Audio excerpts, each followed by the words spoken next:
Welcome to the Religious Treehouse. I'm Matthew. And I'm Jody. How are you doing today, Jody? You know what? I'm doing pretty okay. I had three stale tacos last night, and that was kind of depressing. But then I went to therapy today and was told I am level-headed and even-keeled.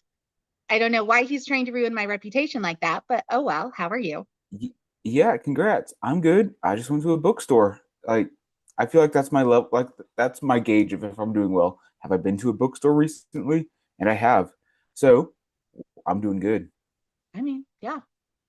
Yeah. But yeah, we're talking about uh religious extremism and violence today as a start of a series.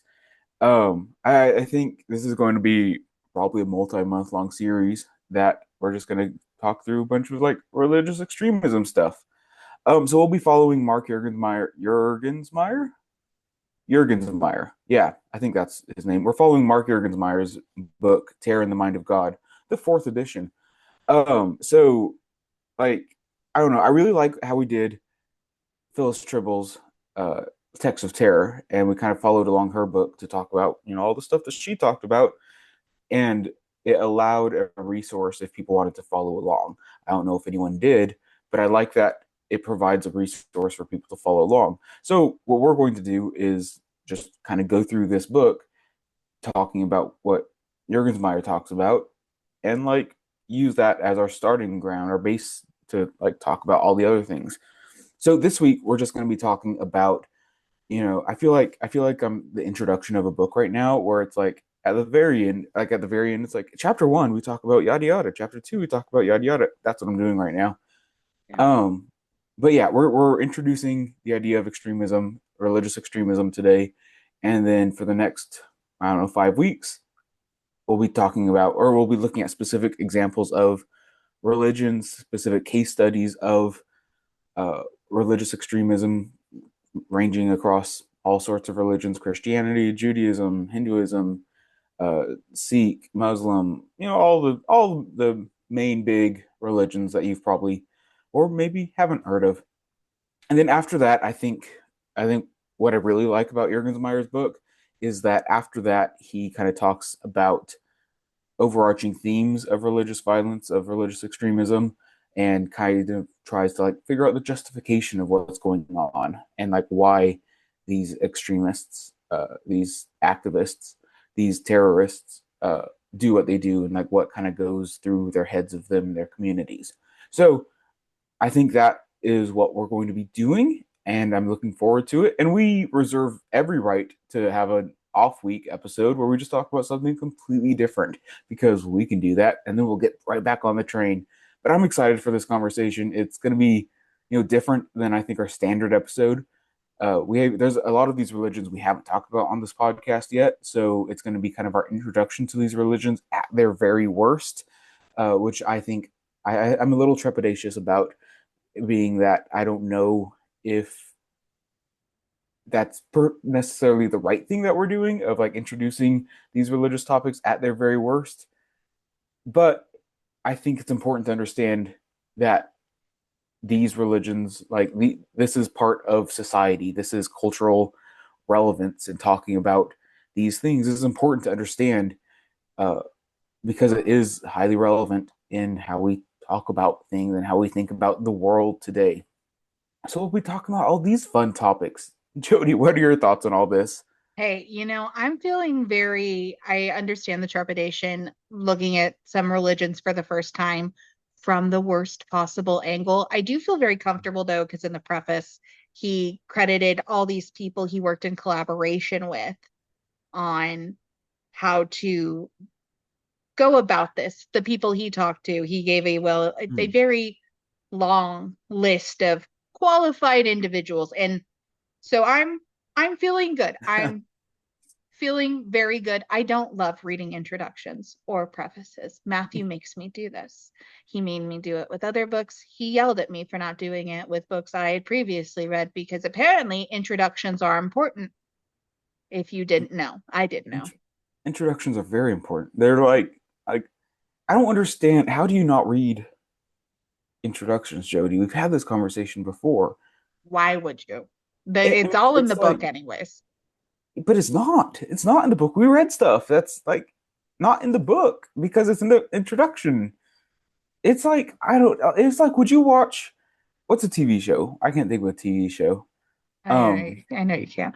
Would I Oh, watch?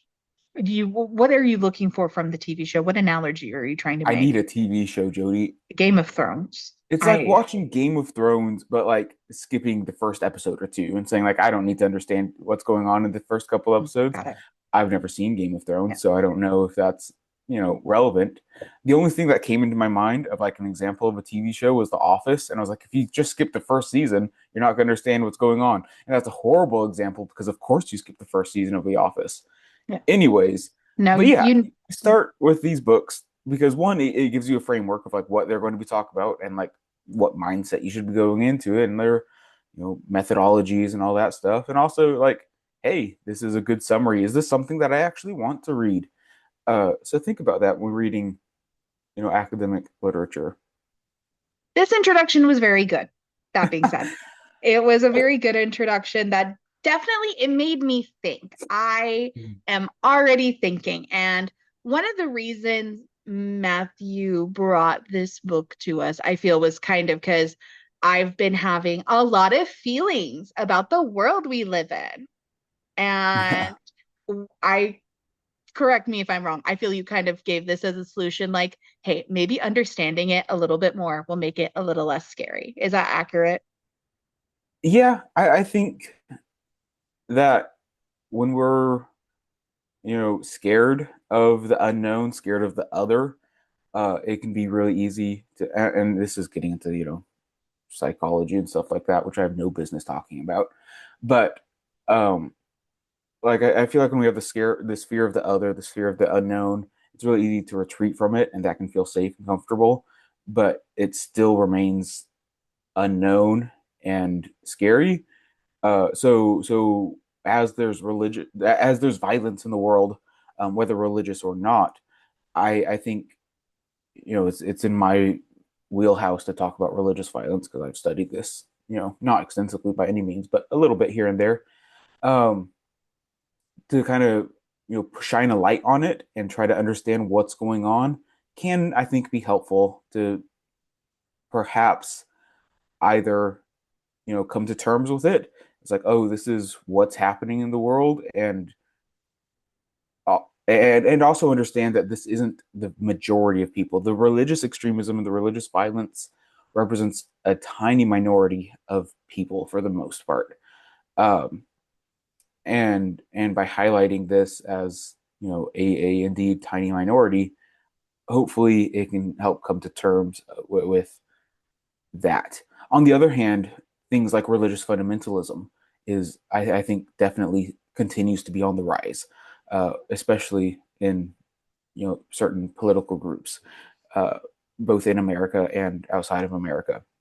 So as the rise of fundamentalism increases, I think that's also important to talk about and to kind of contrast that against extremism. What's the difference between fundamentalism and extremism, and how does this all intertwine? And we'll talk about all of these things at some point for sure. Uh, but yeah, especially I think next week we're talking about Christianity and how we might even split that into 2 weeks because there's so much that we can talk about. Um, and because it's a topic that's familiar to, I know you and most of our listeners. So that's something I've been thinking about, but we don't know. We'll figure that all out. But yeah, coming to terms with this, understanding it will, I believe, what's our little catchphrase that we've been saying it? Ignorance and fear leads to bigotry and hate. Yes. So if you can kind of try to fight that ignorance, try to fight that fear, it should theoretically help create a more inclusive, more understanding, better society. And that's, one of the things that we're trying to push here for sure. We want everyone to get along. Really is just at the heart of it. And this is I feel I'm very excited, which is weird Mm, to say about a book called Terror in the Mind of God. I'm excited about this book because the author, he's already set the stage for how we are going to approach each of these topics mm, that We are going to look at them to kind of get into the mind to understand the driving factors and forces in Mhm. people who plan out and execute attacks of terror. Yeah. And it's not so much looking at the individual extremists, the individual terrorists, but more so the community behind them. The community that looks at these acts of terror and supports them, that helps plan out these acts. Because I think there's a distinct difference between the mindset of someone who actually goes out and does these things versus the community that applauds it, the community that supports it. And I think he's looking more so at the community that is supporting this and applauding it. Um, with I'm sure certain discrepancies. Like I'm pretty sure he interviews um, Michael Bray and people like that who are these people that performed um, acts of religious violence, but also mainly looking at like the people that supported those acts. Because I think this is and we're not going through his chapter in any order. We're just jumping all around, but that's okay. But he looks at religious violence from two perspectives. That there's the people inside the violence, people that the violence occurs to, the outsiders, the observers, us. In this example, us, the normal person. I don't like using that word, but the average day to day person who the violence happens to or is observing the violence. And they very clearly are going to label that terrorism. They're going to label that extremism. To the group that is performing the violence, the group that is performing the terror, they're going to see this as freedom fighting. They're going to see this as militancy, not necessarily, a terrorist act. Um, yeah, I feel like What I've do you, I've been talking way too much. no, you're not. You're never talking too much. We want people to talk here. That is what we're Mhm. trying to do. And what do you, so that's such a hard thing though, for to ask people to look, especially when they feel it's their group that has been Mhm. attacked, to ask them to look at the other group and maybe try to understand and see the other factors that went into play. It's a hard thing to ask, but I think it's something Yeah, we owe the victims of these attacks to do to a certain extent, because the senseless killing, it people die. yeah. People I think we owe it to ourselves, to the victims, to society to understand why people commit these acts. I don't think we owe our empathy no, per se. no. Um, and I think that's a lot of the times what we're talking about in these podcast episodes, and we're talking about like Christian theology, Jewish theology, and how that relates to whatever biblical critical analysis that we're talking about. Um, I often like try to say like we should like empathize with like how are they thinking the this theology through, how are they interpreting this, and kind of empathize with that, even if it's not based in scholarship or anything like that. I think this is going to be an opposite case here, where this is you know wild acts of religious violence, of murder, of stuff like that, and we don't and probably shouldn't empathize and sympathize with them. No. And we're not going to ask anyone to do that, but we want to try to bridge these divides we have that seem to get even greater with acts of Mm, terrorism. And they've it's burned so many more bridges. right. And the other thing is, I think it's very difficult to talk about these topics. It's very difficult to talk about these in the public sphere because it's loaded with so much intensity. Like last week, we kind of started with our 9/11 documentary as kind of a way to introduce this conversation. And I think that should, help set the framework. But I think it's important that we do learn how to talk about these things. We do learn how to, create the vocabulary to have these conversations. And we by no means are going to be perfect, But hopefully, this is going to set up a way for us to open up a conversation about it. Yeah. Um, whether it's just us talking, or if let us know in the comments. Give us your thoughts as well, wherever that is I on your do when preferred social media.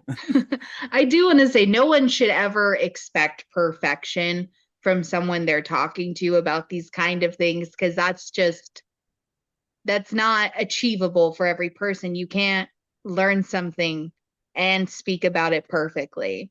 You have Mm, to mess up, you have to have flubs, you have to learn. And it's yeah, just something people are going to have to accept, but we need to learn to not be scared to talk about it. right. Yeah, I mean, I think, and hopefully we'll find that fine line of having a entertaining and also informative discussion where we're not just like, this is super serious. It is super serious, Yeah. but we should have conversations about it, because like many of these acts of religious violence that happened, recently, like we remember and we experienced. Um, Juergensmeyer opens up the book by talking about um, a Muslim attack in France, in Paris, in 2014. And like I remember, I was sitting in Spanish class in high school when I first learned about this. Um, and like these attacks do shake our worldview and our safety. Um, but yeah, like so these things happen, and we need to figure out, we need to understand them to make sense of our world, make sense of our neighbor, and make sense of our own, in some cases, our own religious histories, our own religious um, companions, even if we, strongly and staunchly disagree with them, Yeah. as as we should in all of these cases. Yeah. Because not talking about it, that's it. We're not going to get anywhere. Yeah, yeah. But yeah, I say we kind of go through the chapter Yep. that Jurgensmeyer kind of talks about, and who knows what this conversation is. It's something, and we're here. Yeah, so at this point, I guess let's kind of just go through the chapter, and talk about what Jurgensmeyer kind of is bringing up. But first, I guess we kind of already talked about this, but like when discussing like religious extremism, stuff like that, I think it's easy to like assume like there's some like personal effect about it. Like you have some personal reason to want to study this, and I don't think that's like necessarily the case for me, or for like most, or a lot of scholars, perhaps. I think this is just something that we should know about culture and society, and this is why we study religious studies. But what are your thoughts? Why do you think we should study religious extremism, religious violence? To make sure it doesn't happen. My goodness, my guys. We're living in the big 2-5. Why are we resorting to violence to get things going? I'm Yep. very much a believer in conversation, and violence happens when conversation has ceased to show results, I guess. Hmm. It feels like. But Yeah. Okay. yeah, also people use religious extremism to justify their hatred of an entire religion. And Yeah. it's just when I don't want to compare people to apples. One bad apple doesn't spoil the bunch, but like it. Yeah. Um, Yeah, I think we compare people to apples and oranges all the time. That an apple as a person, I think, is a fine comparison. Okay. But yeah, I totally agree. Like the way religion um can influence these, the way that religion can justify these choices, I think is fascinating and should be studied. But I think you touched on it a while back, that these seem senseless. That so I think when we're talking about religious violence, we should think of it as not like some political strategy, not as some like overarching, like, oh, this makes sense, but this is going to be a public performance of some sort. If we can categorize religious violence under public performance, I think that can better help us understand why a lot of these actions happen to some extent.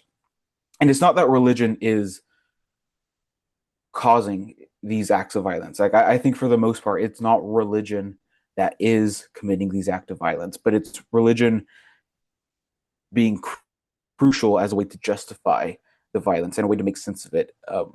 Religious violence is an outpouring of that, I think, Yeah. of not the religion doing it, but using the religion as justification primarily. It's the social and political scenarios that people are in, not the religion, Yeah. for the most part. Yeah. I can Yeah. agree with So that. therefore, we're defining religious violence as violence that's associated with religion, whether that be, violence being against a particular religious group or a particular religious group or sect of that religious group, um, perpetrating that violence, whether or not it's for that religion. So I think that's important to kind of take apart. Like when we look at political violence, a lot of political violence can often be kind of intertwined with religious violence. And I think they're important to kind of separate, like what is religious violence, what is political violence, and that can be hard to do.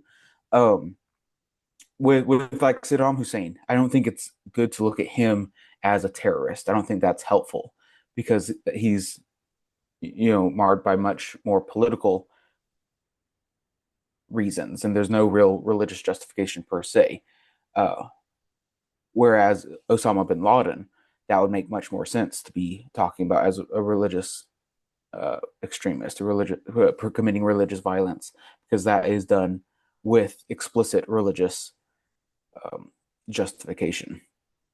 And likewise, the in Palestine right now and Israel, thinking of the Israeli government perpetrating that violence, I think is much more helpful to think of that as political violence than religious violence. And as always, with all of these things, there are interconnections. And this is, it gets very tense talking about these things. But understanding all of these different interconnections, I think, are going to be important. And realizing the nuances are going to be, you know, tricky, but important. Yeah. It's not a fun topic, not an easy one. Do you think it's Yeah. something everyone needs to be engaging in? I mean, I think, and again, this is going into things I have no business talking about. But well, I think one of the reasons religious violence is on the rise, and we're going to come around. I'm going to answer your question with this detour. I I think trust you. one of the reason religious violence is on the rise is because of the rise of modernity, the rise of globalization. I don't think it's the only reason for sure. But like when we're talking about religious violence here, we're talking about primarily in the past 40, 50 years. And as these groups create this political view of the world, the international public conspiracy or oppressive economic new world orders, as phrases that Jurgensmeyer used, that um, it's this postmodernism, this um, what's the word? Globalism. It's this idea of globalism where we're all interconnected, whether that be through social media, through telephone, through being able to be connected to every country across the world at the blink of an eye is very new in the new age that we're in now. It's not something that we could do 100 years ago. So that rise of globalism has, I think, opened the doors for people to feel marginalized, to feel unheard when everyone else is, being heard by the entire world. So wanting their marginalized group to be heard by the entire world, I think, is what causes a lot of this religious extremism. It's not the only cause, but I think it definitely contributes to it. And part of the problem, and this is me answering your question now, Hmm. is that we are also expected to, in this globalized world where we have access to news from all over the world at any second, every time of the day, we also kind of feel this obligation to be up to date with everything, with the most latest news. And I don't think that's helpful. I don't think we're designed to, you know, consume all of the terrors of the world every second of the day. I think it's just too much. And I don't think it's healthy for someone to say, okay, I need to know everything about everything that's going on right now. So I think if you have it in you, if you have the luxury of time to learn about these things, then for sure do it. If you have the luxury of the mental space to sit in these complicated positions, then sure, I say 100% go for it. If you are part of a religious group or part of a political group that is, uh, that is pushing out violence of some sort, whether physical violence or emotional or some sort, if you are contributing to the bad, then you also have the time and the capacity to learn about this and contribute to the good. So I think, um, yeah, I don't think we should force everyone to learn about this by any means, but because we can't with like all of globalization happening. But I think this is important to learn about. Yeah. Did that answer your question in a very roundabout way? I forget what my question was, but that's just fine because that was a great answer for whatever it was. I think I was saying, I asked, does everyone need to talk about this? And not everyone has to. Not everyone even has to talk about religion. You don't need Right. to be religious. But Yeah. if we, I have always been like, if we see a problem, we must look at the problem and we must examine it. You can't look away. Yeah. That's not going to solve anything. We can't Right. just write it off. Yeah. Like, well, and I think the problem with that is that gives people permission to not learn about anything.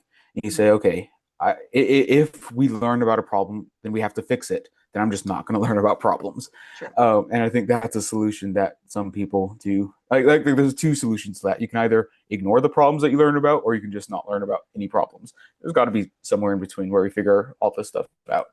But I don't think we have the capacity or ability to solve all of the problems individually. So we do our best. Yeah. We do our best. We bring it to you, people, whoever's listening, whoever Yeah. may care. And I think this is a detour of all detours, but we're gonna do it. Go.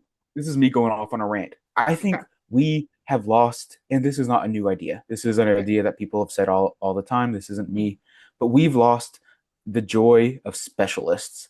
Like we need to appreciate people who specialize in the nitty gritty of something and let them and trust them for the most part. And like let people dive into the nitty gritty randomness of a topic and Mm, like enjoy that specialist. Like there's so much that and we're doing this wrong. Like this is us contributing to the problem where we're talking about broad concepts and stuff like this, and just bringing it out. But I love a good specialist, and we should embrace specialists in the most nitty gritty areas. I don't remember what brought this up in me, but yeah. well, because we're talking about anyways, I want to like piggyback off of this because you're right. Because and Mhm. we we've just we've lost the value in people knowing very specific things. And yes, we're contributing to the problem by being broad, but I also think we're trying to build a platform in which we can bring specialists on, and we're Yeah. taking Hey, things from specialists and relaying them yeah. Hey, we're gonna talk about trees at some point for sure, and for that's sure. my area. Yeah. I mean, but the specialists, there's just something wonderful about them. I did an archaeology field school, and I met this girl who was really into moss. That was Mhm. her thing. Her entire thing was moss, and it was a specific Yeah. kind of moss that she was trying to track down. Matthew, the weekend that she tracked down that moss, I Mhm. heard all about it. She was like, it was growing at this area on this side Yeah. of the tree, which was weird. And I was like, this, you love this, and I want to hear more about this from you and only you. Yeah, People and it's deserve to be heard. like I think for some reason like people really enjoy like learning about the really specifics. I had a friend in grad school who did a lot of work on potsherds, which are like broken pieces of pottery from antiquity. And it's like so fascinating because I'm like, I don't know anything about that stuff. But like that was like their specialty. And we're like, cool, loving it, following that. And like some of my favorite books that I've read have been like, here's this weird phrase in Hebrew that has only appeared, once, but we're gonna write 400 pages and get to the bottom of it, and it's so fascinating. And I'm like, how can I apply this to other areas? And I'm like, you can't. But like, I know about this now, and it's just the best of the best. Like, it's my favorite things. Um, yeah, this has nothing to do with. Let um, people hyperfixate, but it does have to do with this because this guy specializes. That is his thing. This Jurgensmeyer, Mr. Jurgensmeyer, he yeah, gives us his credentials and the fact that he himself has been within the proximity of at least three different attacks. Like, yeah, yeah. And this guy, he's like world renowned. He's at last I checked, at least he may be elsewhere now. He's like a professor at UC Santa Barbara, so he's a very, very renowned, um, he's a very good, very well known scholar. So this isn't like some fringe random guy. But yeah, no, and he's talking about it, and we're going to learn about it, and then we're going to regurgitate it to people until they read it, and then yeah. they'll be like, "Hey, I disagreed with you," and we are excited for that email. um, yeah, for sure. Please email us. But yeah, and we'll be reading other things. I'll be like bringing research and other things along to this. We're not just gonna be like, and this is what Jurgensmeyer says, but it'll be our framework so that you guys can follow along as well. Yeah, no, there really just wasn't a Um, lot to do because this was an introduction. yeah. Oh, let's move on to the word terrorism. Oh, yes. I really liked his discussion on that. Mhm. Uh, terror is coming from a Latin word that means to cause to tremble, and I think that's a very interesting way to think about this. It's come to mean in the political sense that to be an assault on the civil order. I think Jurgensmeyer describes it, which is also a very apt description. But the public response to the terror in terrorism, the trembling, I think, is the point. And since the point is the terror, then it makes sense that the definition of the act is defined by us, the terrorized, not the group perpetuating the terror. So when we look at these acts of terror, we get to define it.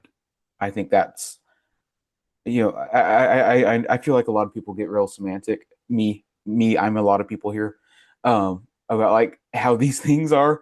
Um, like who gets to define things is very important to. I would say a lot of people. I think a lot of people would say people like me. Um, Yeah, no, I would agree with you though. It is important figuring out who's defining. yeah, so we're gonna assume that terrorism is defined by those being terrorized, not those committing the terror. Terrorism, I think, is very much associated with violence by either disenfranchised or marginalized, or at least perceived marginalized or perceived disenfranchised groups Mm. who are attempting to gain power of some sort. It's a sense of being pushed to the margins, of being pushed to the side, of being pushed away out of power that makes people feel the need to be heard. And as you said, violence kind of happens uh, when conversations fail, and so a lot of this extremism, a lot of this violence, I think, occurs when they don't feel heard anymore. I think that is a large factor of this, being a marginalized group and disenfranchised in some sort of way. Yeah. Wait, question. What do you think the responsibility, do you think these religions, when they have sex of disenfranchised group, marginalized groups Mm. who carry out things, do you think that religion has a responsibility to address that after Mm. attacks of terror?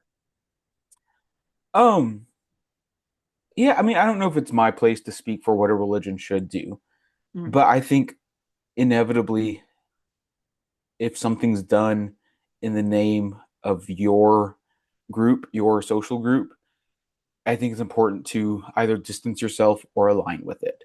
Um, I think if we look at this in like the modern corporate world, if we have a hacker who's like, I'm doing this for Google, I think Google's either going to come out and say that person doesn't work with us, that person's not doing it for us, or Google's going to say, yeah, we're actually a hacker group now. Yeah. So, and I don't think that's going to happen. So, but I do think that when religious groups, you know, like we'll look at Christianity, for example. Mhm. Um, I think that if what's a good recent example? Ooh, Um, who the I've Mormon Church. yeah, so that's not what I was thinking of, but that's another Oh, example too. I think that yeah, we'll look at the Mormon Church that got um attacked a few weeks ago at the time of this recording. And I'm not familiar with that super well to know the reasons behind the attack, but I assume it was another form of Christianity uh, rooted in anti Latter-day Saint hate. I think if you're part of that group, then it makes sense that you're going to respond to this. You're going to say, no, that is not right. That is not how our religion handles these things. At the same time, I worry that silence speaks very loudly. If large scale events happen and a religious institution remains silent about it, that often can imply that they're in support of the action. Um, so yeah, I think if I were in charge of religions, I'd say, yeah, for sure, you should squash this. When religious violence comes up, you should immediately say, no, this is bad. Um, whether people do that or not is a different question. Yeah, I think it largely depends on if you view this as freedom fighting or terrorism, as we okay. discussed.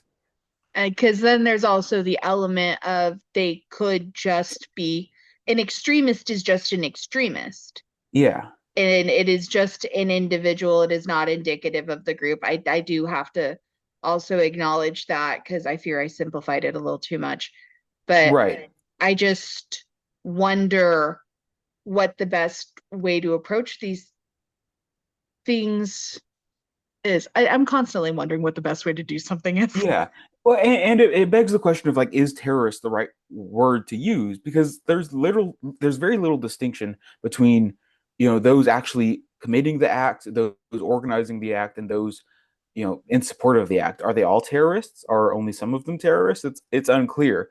And then also at the same time, terrorist can be used to define an entire group after some have committed that violent act. While and that kind of implies that there are people out there who are just hell bent on terrorizing for whatever reason. It's just a part of a way to create mischief.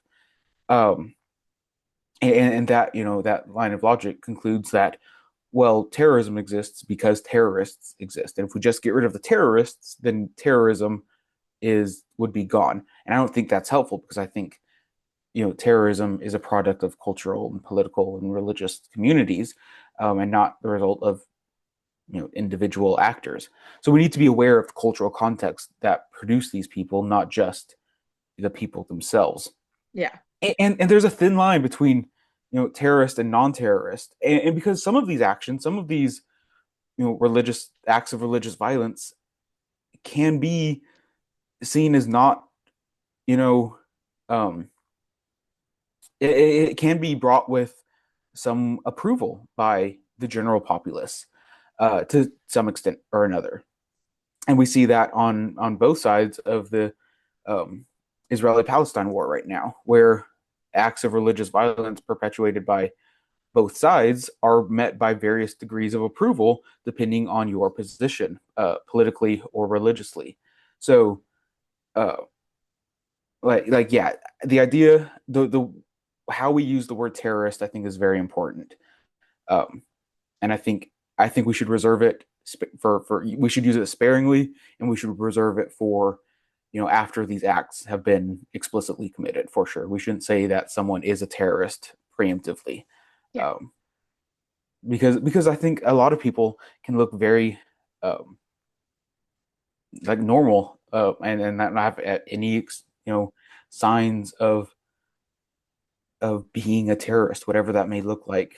We'll look at Goldstein in a few weeks, who was who killed I think 30 or 40 Muslims in a mosque, and he was like a medical doctor who like the most radical thing he did up until that point was send a letter to the editor of the New York Times, and it wouldn't be right to call him a terrorist up until that point, but after he commits those acts, okay, yeah, definitely, that's unequivocally, essentially a terrorist act for sure.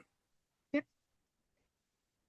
But yeah, um, I think that's the main things that I want to talk about. I'm sure there's plenty of other things that we can uh talk about. I think in summary, um, that is that religious violence, a significant feature of religious violence of these people is that a perception that they are under attack, a perception that they are marginalized, um, and that their acts of violence are a response to the violence that they've experienced. Yeah. Um, and I think when we're looking at these religions, as we've mentioned, uh, we shouldn't we shouldn't look at these religious acts, these religious extremists, as spokespersons for the entire religion, but we also shouldn't say that those aren't part of the religion either. Like that is a part of the religious tradition, that religious history that we have to wrestle with and understand, but it is not indicative of the entire religion as a whole. And I think religion or violence is within so many, if not all, religions in some extent or another. Like we in our Bible episodes where we talk about historical critical study of the Bible, so much of that is just full of violence. Um, so wrestling with how violence lurks in those areas, whether knowingly or not, I think is important to understand in relation to violence as well. Yeah. Read Phyllis Tribble's Texts of Terror. Um, sorry, I had to play. That was so good. And that's part of the reason why I'm looking forward to this is because having this kind of companion piece to us reading, us talking about it, it usually helps with digesting rougher Mm. material. And, it's just easier to do things not alone. Yeah. And this is going to be a doozy, man. Woo. But yeah, Anything any else we final need? thoughts? Um, well, I want everyone to get along, go out, high five someone, say Mm, a nice howdy hello, and don't be afraid of what you don't know. Try to understand it.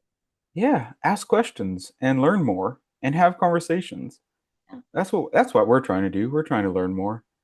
every But day. yeah, thank you all for listening. Please follow us on Instagram, TikTok, um, Blue Sky, YouTube, YouTube, Spotify, Spotify, Apple Music, Amazon Music, all those places.